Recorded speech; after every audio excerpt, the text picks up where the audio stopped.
नमस्कार दोस्तों, जय माता दी, जय श्री राम।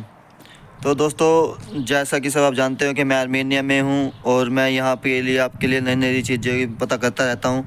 तो मेरे कुछ भाई दोस्त बार बार मुझे मैसेज करके पूछते हैं कि यहाँ क्या टीआरसी मिलती है, और टीआरसी मिलती है तो उसका क्या बेनिफिट है या क्या बेनिफिट नहीं है। तो बहुत से लोग ये भी बोलते हैं कि देखो यहाँ की टीआरसी का कोई बेनिफिट नहीं है भाई, कुछ नहीं होता उससे, ये है वो है। ऐसा कुछ नहीं है भाई, ठीक है। देखो, जब भी कोई देश आपको कोई डॉक्यूमेंट इशू करता है तो देखो वैल्यू हर चीज़ की होती है, ठीक है। जब भी आप किसी भी देश में जाते हो, कहीं पे भी जाते हो, तो उसकी जो भी वो आपको डॉक्यूमेंट देगा तो उसकी वैल्यू होती है।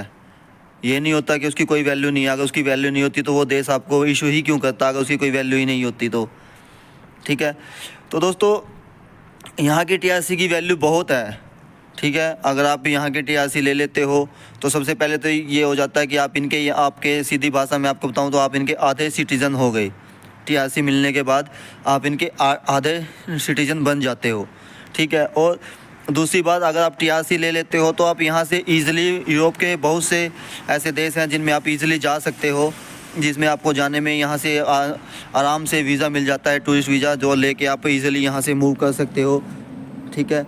क्योंकि देखो, इंडिया वालों का क्या होता है कि भाई इंडिया वाले यहाँ पे आते हैं, वो अपना काम करते हैं। बहुत से लड़के हैं जो काम भी करते हैं, टीआरसी लेते हैं, अच्छा यहाँ पे व्यवहार रखते हैं, तो वो आराम से इजीली यूरोप में मूव भी होते हैं और हो भी रहे हैं भाई टीआरसी लेने के बाद।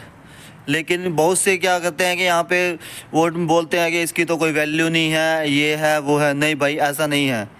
देखो, अगर इस देश ने आपको टीआरसी दी है, ये आपको आधी सिटीजनशिप दे रहा है, तो इसकी कुछ तो वैल्यू होगी ना भाई।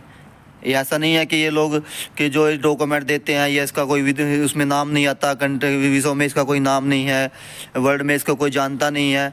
ऐसा नहीं है भाई, इस कंट्री को भी बहुत से वर्ल्ड में बहुत से देश जानते हैं जहाँ पे इसकी वैल्यू है, ठीक है।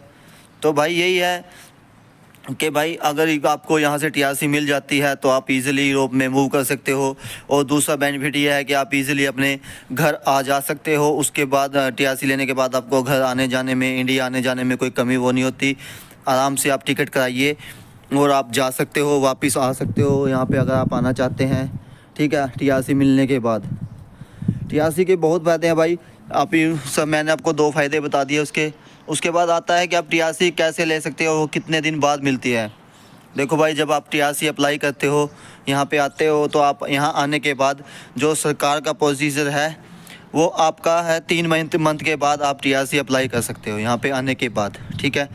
3 मंथ के बाद आप टीआरसी अप्लाई कर सकते हो। उसमें आपको अपॉइंटमेंट लेनी पड़ती है, ठीक है, जो मैक्सिमम आपको मिलती है 6 से 7 महीने की, ठीक है। उसके बाद आप वहाँ पे डॉक्यूमेंट लेके जाने पड़ते हैं, जिसमें भी काफ़ी सारे डॉक्यूमेंट होते हैं, वो मैं आपको नेक्स्ट वीडियो में बताऊंगा।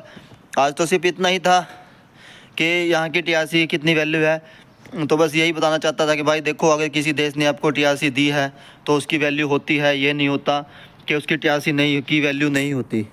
अगर उसकी वैल्यू नहीं होती तो वो इशू ही क्यों करता उस चीज़ को, वो आपको देता ही क्यों। अब बहुत से भाई ये भी बोलेंगे नहीं यार, ये तो गरीब कंट्री है, नहीं इसकी टीआरसी की कोई वैल्यू नहीं है, ये है वो है। ऐसा नहीं है भाई, हर चीज़ की एक वैल्यू होती है। वो आप खुद देख सकते हो। आप जैसे इंडिया में हो तो वहाँ पे आधार कार्ड की वैल्यू है ना, ठीक है, आपके पैन कार्ड की वैल्यू है। और यहाँ पे भी इसी तरह है। अगर इस देश ने आपको टीआरसी दी है तो उसकी बहुत वैल्यू है भाई, ठीक है। बाकी मैं आपको नेक्स्ट वीडियो में बताऊंगा कि आपके यहाँ की टीआरसी कैसे बनवा सकते हो, उसके लिए क्या क्या डॉक्यूमेंट चाहिए आपको, कितना उसमें टाइम लगता है, वो सब नेक्स्ट वीडियो में, ठीक है दोस्तों। तो बस लास्ट में इतना ही कि भाई यहाँ की टीआरसी की बहुत वैल्यू है। अगर कोई भाई ले सकता है तो वो ईज़िली यूरोप में मूव हो सकता है भाई, ठीक है। तो मिलते हैं दोस्तों नेक्स्ट वीडियो में। जय माता दी।